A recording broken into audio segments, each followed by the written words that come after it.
G'day, welcome to the Chicken Channel. Now the recipe I've got for you today, it's southern fried chicken. Now a lot of chicken recipes are so unique to certain regions, and this is Southern America, right? Back in the slave days, the slaves apparently could keep their own chickens, and this was an easy dish to prepare out in the fields, so to speak. But it's become such a classic, you should try it at home. What we're going to use is chicken breasts, and I have here two skinless, boneless chicken breasts. And the way to cut these is always, with any flesh, cut against the grain. See that? So the grain's running this way. We're cutting against the grain into, and try and make these as even pieces as possible. Because when we're deep frying this, they need to cook at the same rate. So take your time at this point, rather important, and away we go. Any large, thick areas will be a bit of an issue. So this recipe calls for 2 breasts, and again, setting that up against the grain, nice sharp lines, there we go, same size. Now the thing is, because of this technique, right, which is a deep fried technique, the actual chicken will not dry out. It will be encased in some sort of batter, and then the deep frying will seal that, which means the chicken breast, which can dry out when you're roasting or pan frying, will stay moist in this case. So it's actually a really good technique. Nice clean hands. Now what we have to do here is flavour the chicken breast. First of all, I'll just use a pinch of salt, because we'll be cooking fairly soon, and also a spice mix. Now with spice mixes, remember this, we're getting more and more good suppliers these days that buy fresh spices, fresh dried herbs that have real flavour and impart what we want. Some of that stuff that you find that's nailed on your kitchen wall, has been there for 5 years, it's got no flavour, so you're wasting your time. So look for a really good spice supplier. They're around. Most capital cities have excellent ones, and I'm sure some great country areas as well. Now see, each piece is being really well coated. Now that's important, because each piece will be sealed eventually. Here's the trick. The recipe has evolved to the use of buttermilk. Now I like this. In Indian cooking there's the use of yogurt. Buttermilk in southern recipes is really good because there's a soft acidity there. Now that acidity is going to actually tenderize the chicken, which is a really terrific technique. You don't need much, about a mouthful, whatever that is, half a cup. And for that to have its effect, really give that a couple of hours just to let that develop. With all marinades, remember this, just because it's marinated, that doesn't mean you can't keep it on the bench. Into the fridge is the best way to go. But anyway, we'll move on over here. One of the things you do with this recipe is you have to serve it with a fantastic relish. And here's one that's so simple. I'll show you all the ingredients here. The tomatoes that we're using have just been skinned and seeded. Now you've seen stacks of recipes how to do that. Check it out for yourself. But basically into boiling water, cut it in half, push out the seeds with your thumb or a teaspoon, and then chop it up. We end up with about, say, 200 grams of just tomato flesh. Remember, the bitterness is in the skin and the seeds, so that's why we discard those. And you try to keep bitterness in your relationships, you know, that sort of thing, out of your recipes. What we have here is some roasted capsicum. Again, you've seen that done before. Over an open flame always produces a better flavour. So if you've got a gas burner, you stick the capsicum over the gas and let it char completely, and then you can wash off all the black skin after it's blackened completely.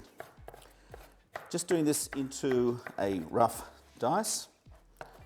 Again, this has a completely transformed flavour because of the actual roasting, and it's fantastic. Let's start throwing these in the pot. The pot we're going to use here is a non-reactive pot. Basically, because we're going to have acid in here in the form of red wine vinegar, if you were to use an aluminium pot, that would affect the flavour of the dish. The aluminium comes back into it and ruins the flavour. So in with the capsicum, red one, roast it away. In with our tomatoes. When it comes to sugar, I'm using some brown sugar. There's probably about a tablespoon and a half, say 2 tablespoons in there. Black pepper and red wine vinegar. Splash that in. Put in about, say, 1/4 cup. And, of course, some salt. The thing with relishes is they need to be sharp, sweet, and salty. Now let's get this on the heat. This will gradually come up to temperature. And then what we have to do is something that all cooks and chefs should do. Adjust as you go. And I'll tell you about that as we get to temperature. At the same time, let's put on our oil because we're going to deep fry this. And you have to choose the right temperature of oil depending on the recipe. We'll talk through that in a minute. These are both coming to temperature. Let's see how they turn out.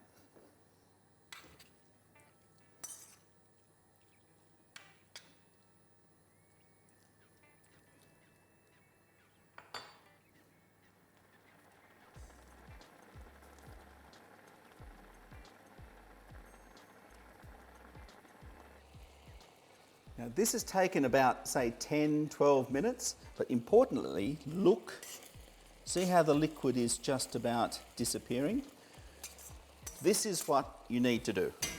2 taps and a taste. All chefs, cooks who love to eat should taste as they go. Adjust it according to your own particular tastes. A little bit more sugar. But maybe another tablespoon. You can go up to 1/2 cup if you really like it jammy and sweet. And I like a bit of a kick. Been married 25 years here. And in with the Tabasco. Stir that through. And switch that off. As it cools down, it'll become thicker again.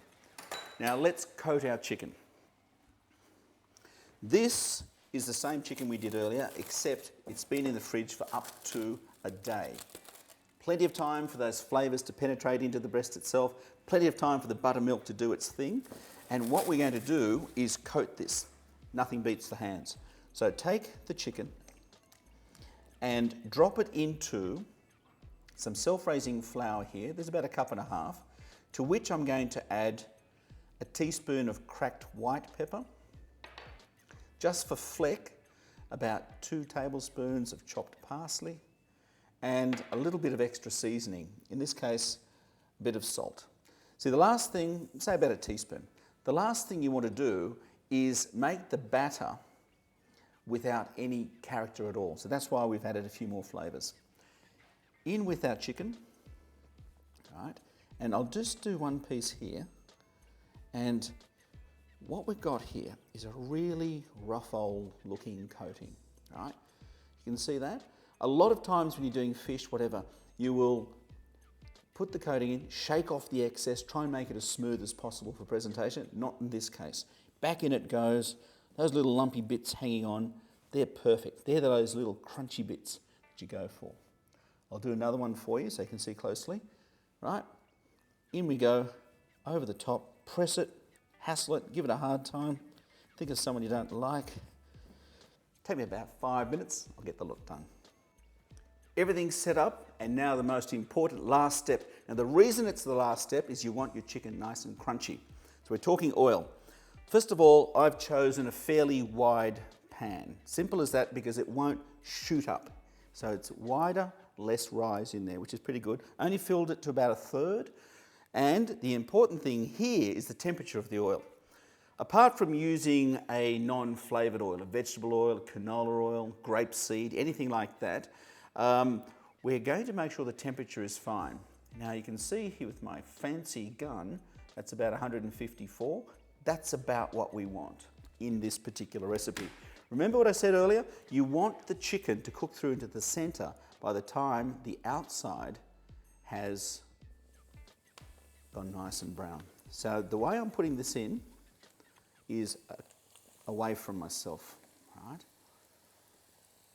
Obviously to avoid those nasty little 3-degree burns that just take months to recover from.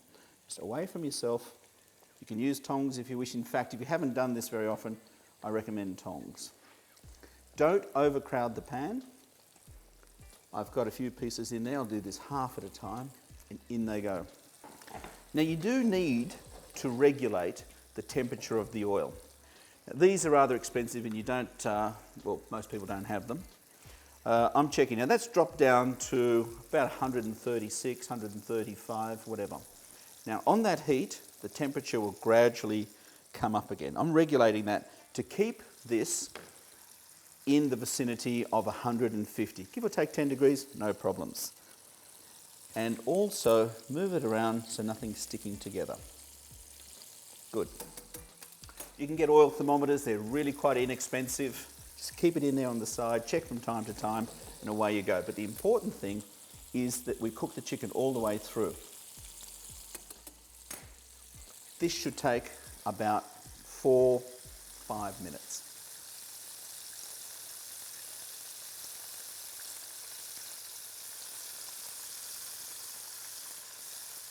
You can see in here now, the chicken's getting that wonderful golden surface. And you see how irregular that is? That's what you want, that irregular look. And that came from getting your fingers in there and just rubbing the chunks of flour and keeping it on. That's the look we're after. The big thing is by regulating the oil, the chicken is cooked in the center by the time that color's reached. 5 minutes, in around at 140 to 160 degrees. To be safe, you can cut one open, but I've done this 1,000 times. Back in my slave days, I used to make this once a week. So, the other thing is, do you know I'm still a slave in my family? I've got to do something about that. Straight onto some kitchen paper and get the next patch going. Simple as that.